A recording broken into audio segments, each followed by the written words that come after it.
Well, I've had some ideas. Unfortunately, original filtration for the Flex was going to be a Seachem Tidal 35, and I worked out that it would fit straight at the back, no problem. I just had to carve a bit out. Unfortunately, my Dremel broke. So this is what we're going to do. I'm going to have this sort of idea sitting there. I kind of like the idea of the wood and all that. I got myself some peat. This is peat, P-E-A-T balls.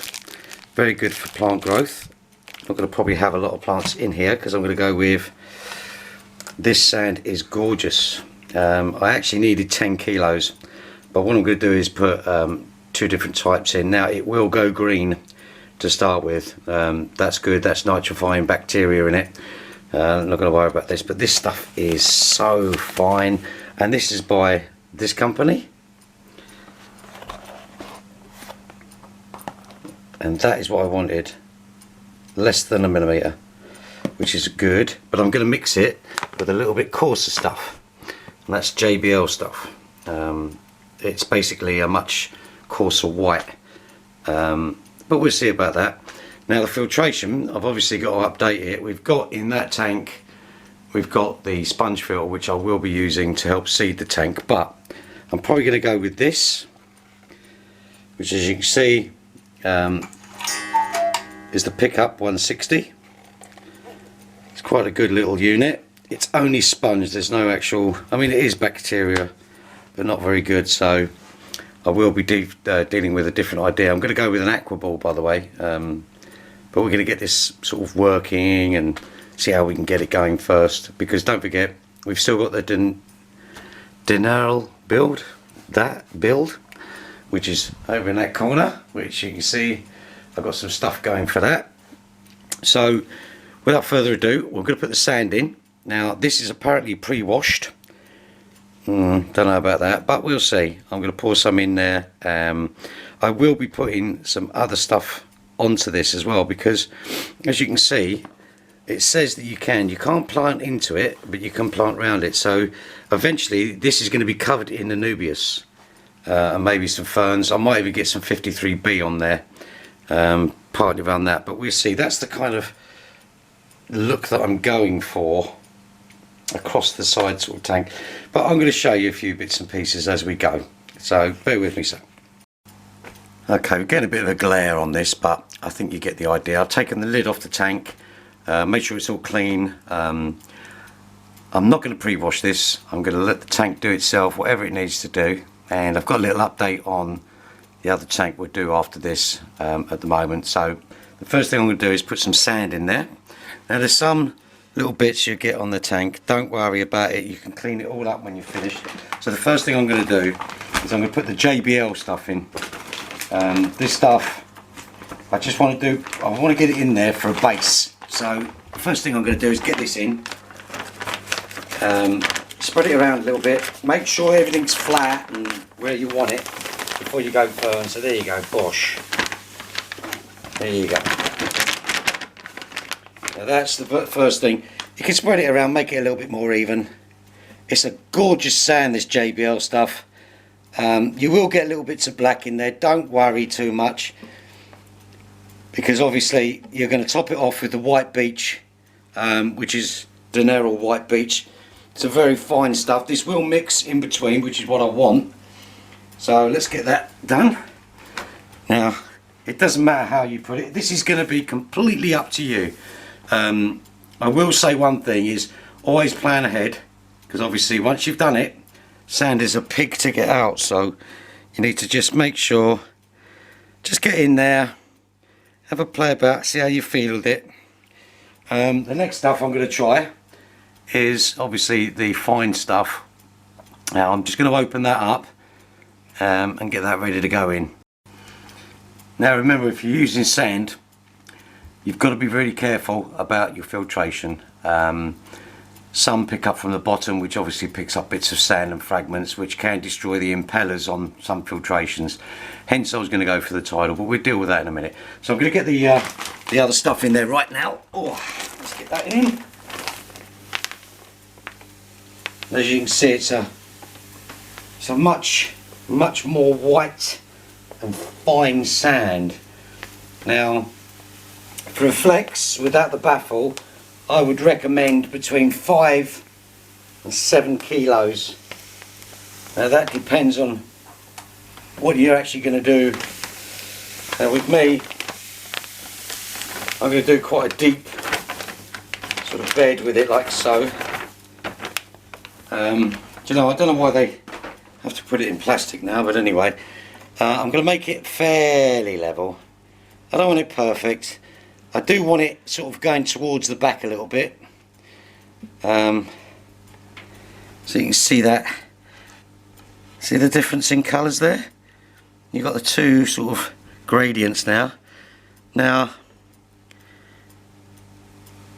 I'm going to show you from the top, so bear with me. There you go. And if you look from the front, you've got the two different gradients, so it's kind of like, it's going to sit there for a minute. I'm just going to ponder what I'm doing.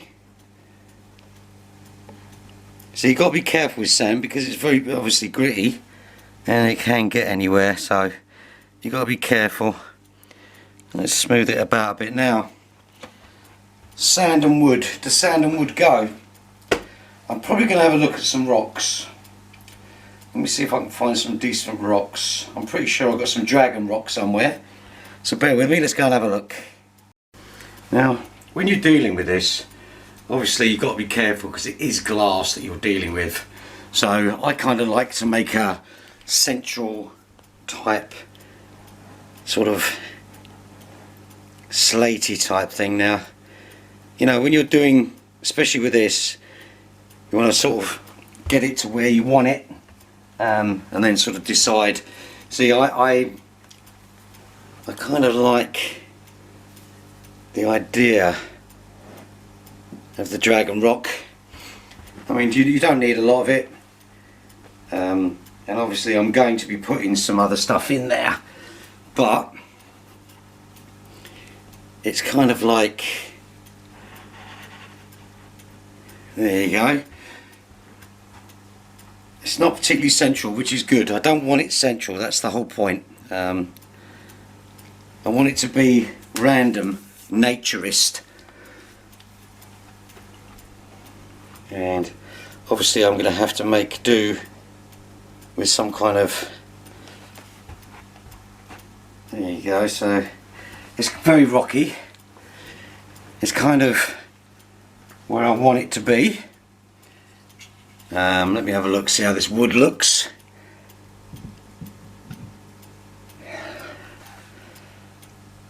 So, let me have a look, see what you guys think. Let's have a look. Now remember, I've got to put heater and filtration in there. Getting quite a lot of reflection off this, which is a bit of a pain.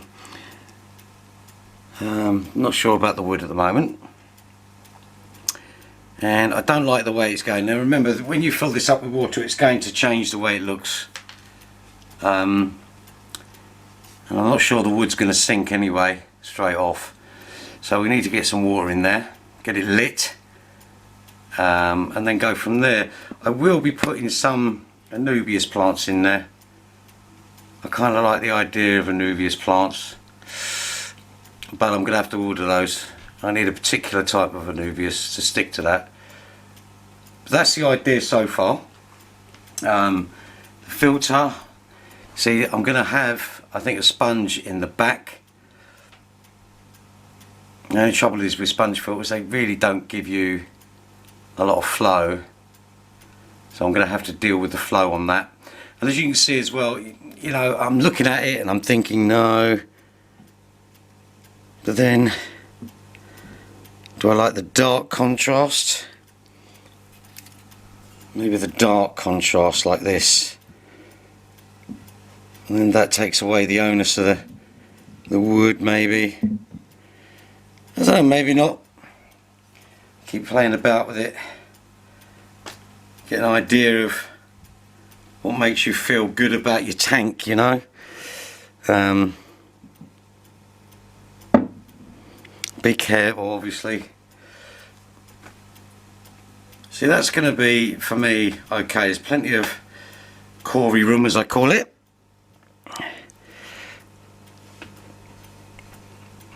Yeah, I'm quite happy with that. And again, you don't have to leave it like this, you know, you can move it around. There's no reason why you can't move it around. So I'm going to get some water in here. I'll show you a little trick on how to get some water in here without too much grief, if I can find the OK pump. Now, what I'm going to probably do as well is I'm going to have something in the corner, like a plant pot, or maybe even a false plant, and that's going to cover certain things, but I need to have a look and see how it looks. Give me your opinions, guys, before we go any further. Let me move this back a bit. Let me move this back a bit. There you go. Can you see that, guys? It looks alright. I don't know about the wood. I may even put some caves in there. We'll see how it looks. Sandy bottom Corys. They quite like the old Corys, don't they? So I might take them out and just give them the run around in here. I might even get some wood from the back and just put some wood in there. I've got some other types of wood, like a Leola root or something like that, or maybe Mapani. Mapani root's good. Yeah, it's looking alright so far. Speak in a minute. Can't beat a cup and saucer. Actually, I wanted to show you my Python, but it's broken. On this note as well, at this point, I would suggest that make sure you've got all your equipment, everything in there that you're going to put in there. The reason behind that is obviously you don't want to overfill the tank. It's not full yet. I'm going to fill it up in a minute, completely fill it up. I've got a Nubius plant that I've put on some wood, so I'm going to put that in there and just see how that gets on. We will light it in a minute. Remember, for the first sort of 3 or 4 days, you're going to get a little bit of what I call scum, and it's going to create a film across the water. Don't worry. You might also get diatoms. That's quite normal. All these things are normal, not to worry about, especially if you add certain things into the water column. Okay, so I'm going to do that now. I'm going to add my filter now, and we're going to see how that goes. So let's get on with that. First of all, the filter does come preset for something, but we're going to look at that because I'm not really happy the way it goes on. It's sort of strange. We'll have a look in a minute. Okay, as you can see, let me just lift this up. The filter's in there. Now the reason you should do that is purely because you have water displacement, and that is going to displace a lot of water. Now remember, this isn't the final filter. This is just one that I'm going to use. The final filter is in there, in the Tetra tank. So let's fill it up and let's see how she looks. Well, there we go. So far so good. Everything's working. Going to give it a few days obviously, and I want this to clear out a little bit. It's going to look and feel a bit dirty. Don't worry about that, that's completely normal. Let me just pan up a little bit, or down I should say. You can see how it's working at the moment. I'm going to put a little bit of wood in there. The filters, the pump's actually telling me that it's doing 500 litres an hour, so that's good. And the heater's saying it's at 28 degrees in there at the moment, so I'd always recommend putting room temperature water in there. So I went a little bit warm, unfortunately, and the reason behind that is it stops the bubbles forming all over the glass and all that, but I went a little bit warm, as you can see. But the heater's looking good. It hasn't taken up too much room. There's still a whole back side of that I haven't used, and I put the heater next to the filter to create a sort of like a flow to keep it all working all right. There's lots of bits in there at the moment. I kind of expect that, so I'm not that bothered. So we're going to see how this goes. I'm just going to add the Anubius in there, Haven't decided where. I'm going to put it probably either in front or on top of the rock. So tell me what you think. Right, as you can see, we've added some bits and pieces in there. We're going to see how this goes. Now, I'm not banking on the Nubius doing very well at the beginning. When you put plants in, you always get something called melt. That's because it's like finding its feet. It's basically getting your feet under the table before you cause problems at work. Same principle with plants. The filter I think is a little bit large for this, so I will be doing that. As you can see, I'm letting everything just settle down for a minute, purely because I want to see how the flow's sitting. The flow's doing really well. The Nubius had actually, I don't know if you can see that, can you see that runner? It's looking to put roots down, so I'll put it where it is. Now that's not going to stay there. Yeah, let's see how it goes actually. I don't know if you can see the filter. Now that has got so much more room. I have probably gained 2/3 of that back area back with the same amount of filtration. The only thing is the biofiltration, which I'm going to deal with. When I get my Dremel working again, I'm going to cut the back of this lid out, and I'll show you how to do that, and probably stick a tidal 35 or maybe even a 55 depending. You can have the flow, regulate the flow, and it has a space for a heater. But I think that looks fantastic. Obviously you're going to get some bubbles, and we will be doing some updates. I'm thinking maybe a better sorority or something like that, something that's going to need less flow. So obviously I'm going to change out that filter. The good thing about this, when you have something like this, you need to get a fish in there, but I'm not rushing the fish. I will be feeding this tank. I've put some food in there, and I believe maybe a shrimp or two will go in there eventually. I might even put some of the male guppies that I bred from the hybrid tank, and that's purely because I need to. I mean, the females are okay, but there's too many males in there, so I need to take one of the male out. I may even put a male in there, but we're going to let everything cool down and do what it needs to do first. So there you go, there you have it. It's looking good. I hope you like that tank and see what can be done. You know, the ADA Dragon Rock was probably the most expensive thing. Most people have, you know, if you've been in this game for a long time, will have bits laying about and just try new things. I wanted to do a whole, I mean, it's like a river reef, really. It's going to be like that. I may even use hill stream loaches in there. I don't know. I've got another tank still to do, so that's causing me a bit of an issue. I will be lowering the pH on the other tank to take rams or dwarf cichlids. So bear that in mind. Okay, stay tuned, guys. Take care.